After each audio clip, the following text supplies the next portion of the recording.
चलिए आज हम लोग केमिस्ट्री का जो मेन वीवीआई जो क्वेश्चन है लेसन 1 का चैप्टर 1 का उसके बारे में हम अध्ययन कर रहे हैं। जो एग्जाम में उम्मीद लगाते हैं कि 100 में 100% आए, या तो इवनिंग में या तो मॉर्निंग वाले एग्जाम में। अभी तक आप लोग हमारे चैनल को सब्सक्राइब नहीं किए तो सब्सक्राइब कीजिए, लाइक कीजिए, कमेंट कीजिए और फॉलो कीजिए। जितना हो सकता है आप शेयर कीजिए। वीडियो आपको अच्छा लगे तो अंत में आप कमेंट भी कीजिए, और खराब लगे फिर भी आप कमेंट कीजिए, बताइए उसमें और क्या हम कर सकते हैं, और अंत में अपना बताइए कि क्या उसमें करना है नहीं करना है। चलिए स्टार्ट करते हैं। लेसन 1 केमिस्ट्री का क्लास 10 का जो आपका 1 लेसन का है, इसके बारे में हम लोग अध्ययन करते हैं।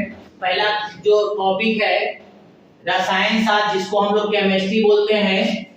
चैप्टर का नाम है रासायनिक अभिक्रिया एवं समीकरण। रासायनिक के बारे में पढ़ेंगे, रासायनिक अभिक्रिया के बारे में, और उसके समीकरण के बारे में हम लोग जानेंगे कि क्या है। देखते हैं, पहला है संतुलित रासायनिक अभिक्रिया। स्केच है क्या? देखिए पहला है संतुलित रासायनिक अभिक्रिया।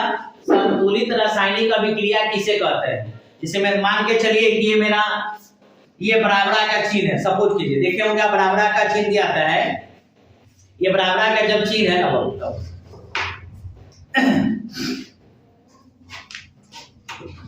देखिए ये दोनों आपका स्केच बराबर है, ये बराबरा का चिन्ह है।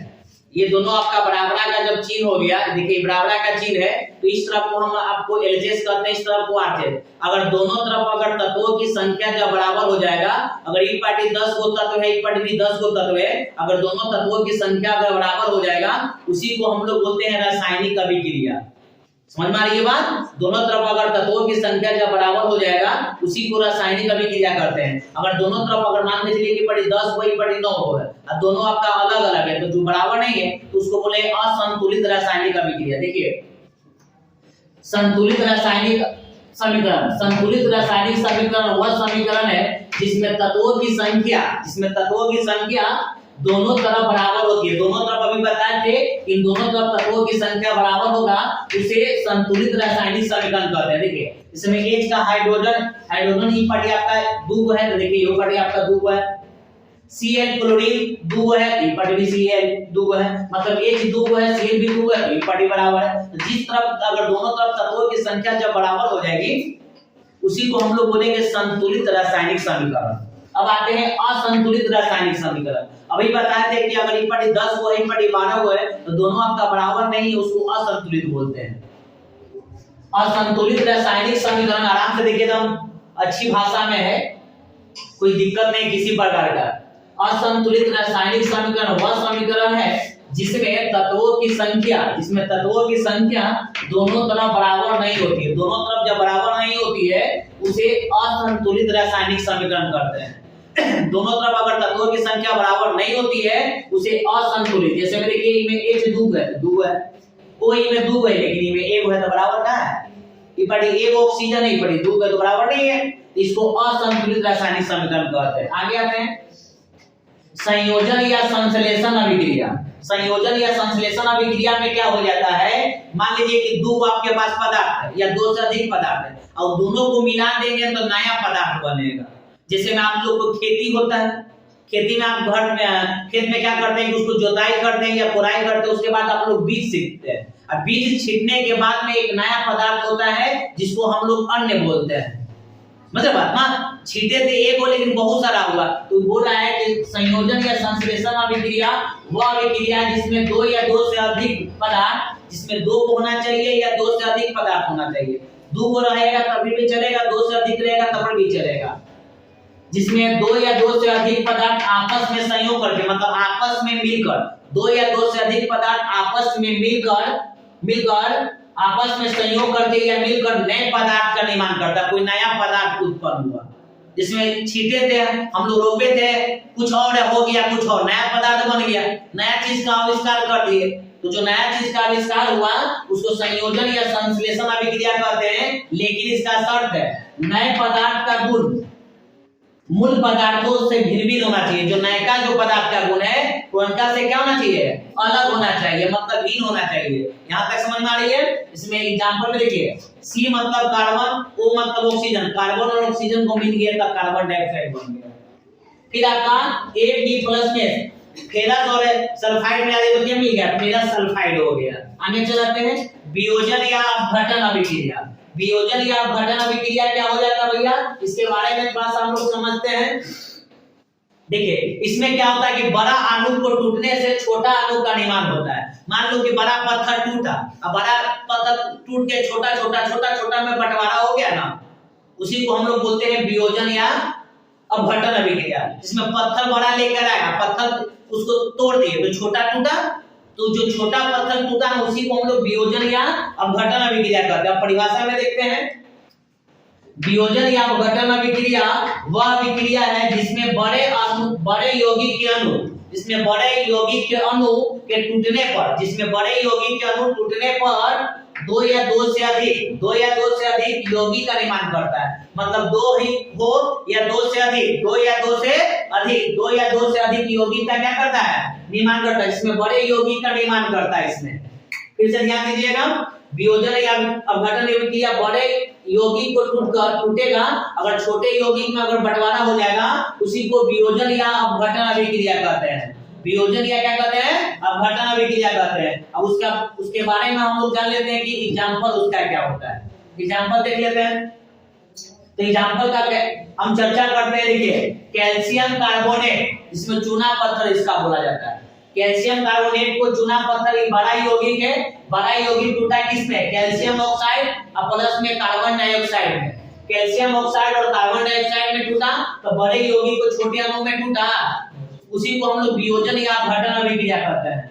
वैद्युत अपघटन अभिक्रिया, वैद्युत का मतलब होता है लाइन करंट, इलेक्ट्रिक करंट प्रवाहित होना चाहिए। देखते हैं वैद्युत अपघटन।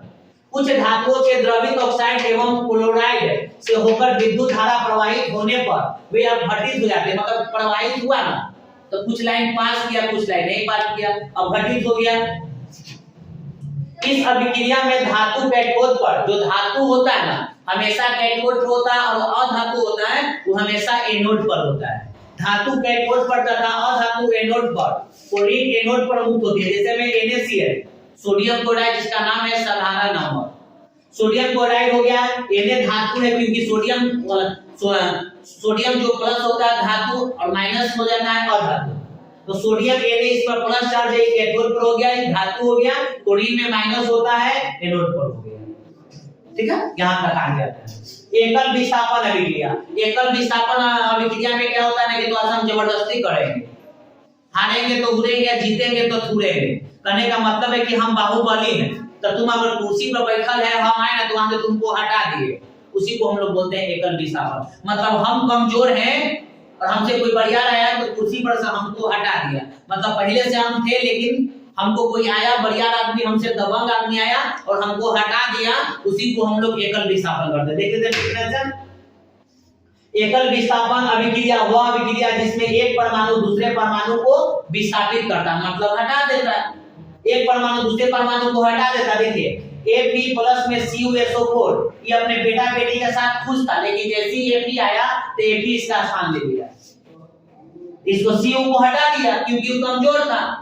तो Fe में SO4+ में Cu, देखो Fe को Cu को हटा दिया, तो ये बढ़िया था, ये कमजोर था, ये बढ़िया था, इसको हटा दिया। अपने बाल बच्चा के साथ Cu खुश था, लेकिन जैसे ही Fe आया ना तो बढ़िया हो गया, दबंग था, कहे मारेगा 2-3 तरह बात हटोगे नहीं, तो हट गया, बाल बच्चा के छोड़ गया, फिर दिक्कत हो गया। तो इसके जवाब बढ़िया आ गया, बैठ गया, तो वही एकल विस्थापन हो गया। मतलब एक अभिक्रिया दूसरी अभिक्रिया को विस्थापित कर देता है, उसको एकल विस्थापन अभिक्रिया। उभय विस्थापन अभिक्रिया में क्या करते हैं, जैसे मैं मान के चलिए कि आपके घर में या किसी रिलेशनशिप में शादी विवाह हो रहा है, शादी विवाह आपके घर में हो रहा है या तो आपके रिलेशनशिप में हो रहा है, तो पैसा का आदान प्रदान होता है। मान लो कि 1 लाख की जरूरत है तो हम किसी के हित नाता से ले लिए या किसी फ्रेंड से ले लिए, तो आदान प्रदान हम लिए फिर हम चाहे उसको देंगे या वो हमको देगा, आदान प्रदान होना चाहिए, क्योंकि ये संसार ही चलता है, लेता देता का बाजार है। अगर हम आज लेंगे तो आपको कल देंगे, कल आप लीजिएगा तो परसों हमको दीजिएगा, आपकी, क्योंकि एक समय सबका बराबर नहीं रहता है। तो वही बोल रहा है आपका उभय विस्थापन अभिक्रिया में क्या बोलते हैं कि उभय विस्थापन अभिक्रिया वह अभिक्रिया है जिसमें दो यौगिक अपने आयनों का विनिमय आदान प्रदान करता है, मतलब एक जगह से दूसरे जगह जाता है। उभय विस्थापन अभिक्रिया वह अभिक्रिया है जिसमें दो यौगिक अपने आयनों का विनिमय आदान प्रदान करके दो नए यौगिक का निर्माण करता है, दो को नए यौगिक का निर्माण करेगा। जैसे में APS प्लस में H2SO4 सल्फ्यूरिक अम्ल बैटरी में डलाता है, पानी बैटरी में उपयोग होता है। देखिए देखो इसका ये ले लिया प्लस माइनस तो APSO4 और H2S में आदान प्रदान हुआ।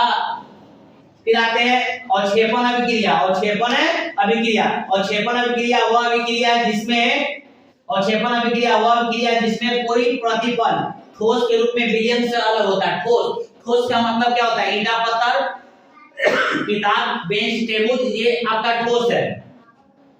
अवक्षेपण अभिक्रिया वह अभिक्रिया है जिसमें कोई प्रतिफल ठोस के रूप में विलयन से अलग हो जाता है, एक दूसरे से अलग हो जाता है। जैसे में NaCl प्लस में AgNO3 देखो तो NaNO3 आपका बन गया AgCl3। देखो कभी भी रिएक्शन करता है ना तो प्लस और माइनस रिएक्शन करता है।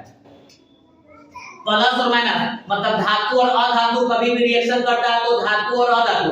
पहला वाला देखिए, पहला वाला जो होता है वो आपका प्लस होता है, दूसरा वाला माइनस, ये प्लस ये माइनस। देखिए ये प्लस माइनस रिएक्शन किया, फिर ये भी आपका प्लस माइनस दिया। देखिए इसमें भी आप देखिए इसमें प्लस हो गया, ये माइनस हो गया, ये प्लस हो गया। देखिए प्लस माइनस रिएक्शन किया। कभी भी रिएक्शन करेगा तो प्लस ही माइनस करेगा। प्रकाश रासायनिक अभिक्रिया, प्रकाश रासायनिक का मतलब प्रकाश देगा।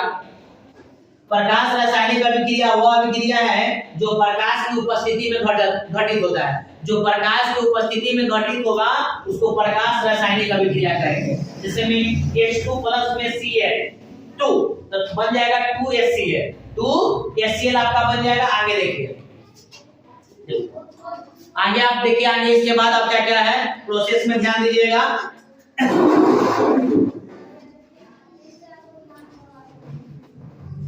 उदासीनीकरण अभिक्रिया, उदासीनीकरण अभिक्रिया के बारे में हम थोड़ा सा चर्चा करते हैं। उदासीनीकरण अभिक्रिया क्या है ध्यान देते हैं। उदासीनीकरण अभिक्रिया के बारे में देखिए, उदासीनीकरण अभिक्रिया क्या है ध्यान दीजिएगा। उदासीनीकरण अभिक्रिया वह अभिक्रिया है जिसमें कोई अम्ल भस्म के साथ अभिक्रिया कर लवण और जल बनाता है। जो उदासीनीकरण अभिक्रिया वह अभिक्रिया है जो कोई भी अभिक्रिया के साथ जब अभिक्रिया करेगा तो लवण और जल बना देगा। याद रखिएगा लवण और जल बना देगा, उसी को हम लोग बोलते हैं उदासीनीकरण अभिक्रिया। जैसे में HCl हाइड्रोक्लोरिक अम्ल, NaOH सोडियम हाइड्रोक्साइड। देखिए ये आपका प्लस, ये आपका माइनस, ये आपका प्लस, ये आपका माइनस, ठीक है। तो इसमें NaCl बन गया सोडियम क्लोराइड और H आपका 2 को जल बना, ये आपका लवण बन गया NaCl लवण है और H2 आपका जल बन गया। तो उदासीनीकरण अभिक्रिया में हम लोग क्या जाने कि वह अभिक्रिया जिसमें लवण और जल का निर्माण करता उसे हम उदासीनीकरण अभिक्रिया कहते हैं। ऑक्सीकरण अवकरण अभिक्रिया, ऑक्सीकरण अवकरण अभिक्रिया क्या है? ऑक्सीकरण अवकरण अभिक्रिया एक विशेष प्रकार की अभिक्रिया है जो सदैव साथ साथ होती है। ऑक्सीकरण अवकरण अभिक्रिया उसे कहते हैं जो हमेशा सदैव साथ साथ होती है। ऑक्सीकरण अवकरण दोनों साथ साथ होगा, जिसमें जय वीरू का दोस्ती हमेशा साथ रहेगा, माँ बेटा का प्यार हमेशा साथ रहता है। तो जो साथ साथ होगा उसको ऑक्सीकरण अवकरण अभिक्रिया कहेंगे। इसमें C प्लस में O2 बन जाएगा CO2 कार्बन डाइऑक्साइड। ऊष्माक्षेपी अभिक्रिया, ऊष्माक्षेपी अभिक्रिया वह अभिक्रिया जिसमें कोई पदार्थ से ऊष्मा उत्पन्न की जाती है। ऊष्मा उत्पन्न किया जाएगा उसको हम लोग क्या कहेंगे? ऊष्माक्षेपी अभिक्रिया। और ऊष्माक्षेपी अभिक्रिया में ऊष्मा शोषित होता है। इसमें ऊष्माक्षेपी में ऊष्मा निकलता है, ऊष्माशोषी में इसमें शोषित होता है। बस ये दोनों ध्यान रखना है। दैनिक जीवन में ऑक्सीकरण अवकरण के प्रभाव, आपके जीवन में ऑक्सीकरण अवकरण का क्या प्रभाव, आपके जीवन में ऑक्सीकरण अवकरण के क्या प्रभाव उसके बारे में जान जाते हैं। भोजन का पचना, जो आप खाना खाते हैं तो भोजन पचता है HCl के कारण, हाइड्रोक्लोरिक अम्ल। भोजन का पचना हो गया, भोजन का दुर्गंधित होना। भोजन कभी कभार सवेरे का बनाया हुआ रहता है तो शाम में आपका वो भूल जाते हैं कि दुर्गंधित हो गया, अच्छा गंध नहीं है, इसको बासी भोजन बोलते हैं। संक्षारण, जैसे में आप देखते हैं कि लोहा रहता है, उसको खुली वायु में कुछ देर तक छोड़ दीजिएगा तो उसमें जंग लग जाता है, उसी को हम लोग बोलते हैं संक्षारण।